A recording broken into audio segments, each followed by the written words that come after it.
p.m., which was duly led by the district administration with strict conditions. The rally started from Jayao at around 4 p.m. It ended at Jayao at around 4 p.m., went around the town, and in a series of locations, several incidents of vandalism, arson, and assault of innocent bystanders were reported. And simultaneously, as was reported, there was desecration of statue of national icons like Swami Vivekananda and freedom fighter Netaji Subhash Chandra Bose. So that's the basically factual account of yesterday what has happened. The district administration strongly condemns what has happened yesterday, because an incident like this, a series of assaults which can vitiate the peaceful atmosphere of the city, has no place in a civilized and peaceful society. Incidents like these have a very negative bearing on all the efforts being made by the government of Meghalaya in promoting Meghalaya as not only a national but international tourist destination, which is intricately linked to the livelihood promotion of the people.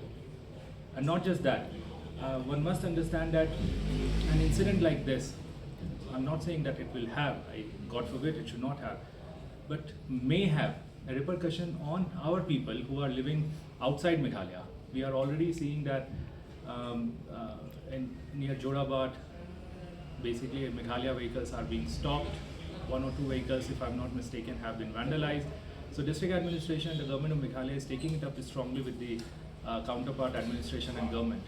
But however, the problem is that these repercussions will further deter the youths of Meghalaya in pursuing employment opportunities outside the state. For example, around 20,000 job opportunities have been recently notified by MSSDS across different parts of the state. We are anyway finding it difficult to mobilize the youth for that, for availing these opportunities. Any possible repercussion in any part of the country will further vitiate that trust.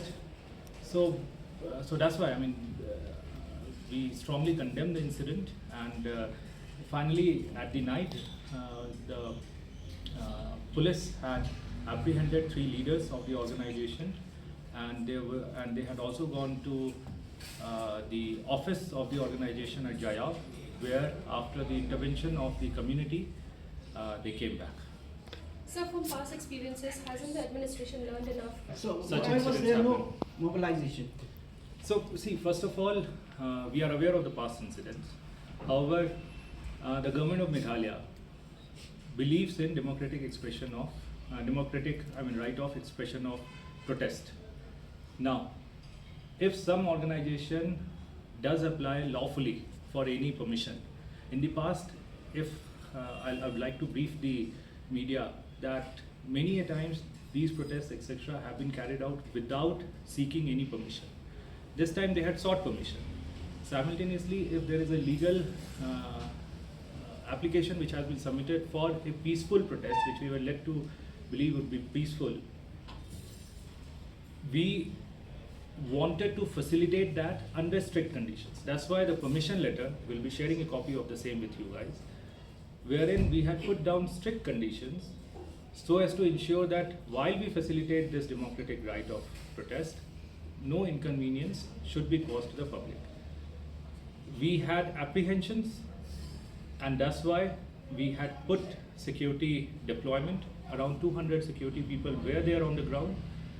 However, now as we see that the route was quite long, and there were pockets in which they could take advantage of maybe not enough deployment of security forces, and whatever happened. So while issuing permission as well, we did take into account these kind of apprehensions. That's why there were strict conditions.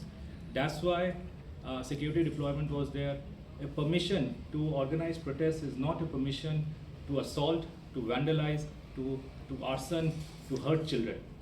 So that is very clear. Whether our response during the course of rally was sufficient or not is something which we'll examine. It's a very dynamic situation. As you mentioned that it was not really an isolated incident.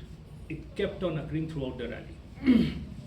Now, I would like to request to everyone to not see it as that the district administration allowed a rally, a violent rally, to go on a rampage. It was a 3-hour rally in which, as we were receiving inputs, we were trying to respond to the same.